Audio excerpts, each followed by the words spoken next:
So here we are for part 2 of reborning with air dry paints and style. I'm going to have to think of a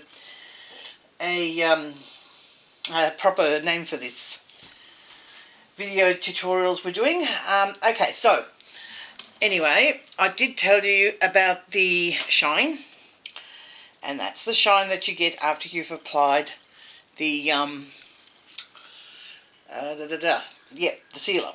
Don't worry about that, that's going to go.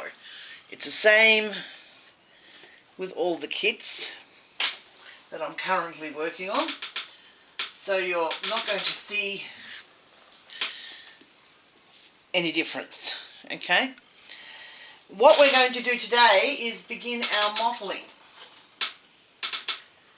So once I get him back on his stand, we may just be able to do that. No, that's not going to go. Come on. Right. We're not going to use any more of the sealer now. We are going to decide which colour, which is a great array of colours here, you're going to use for your first mottling layer. And I think I'm going to go with burgundy.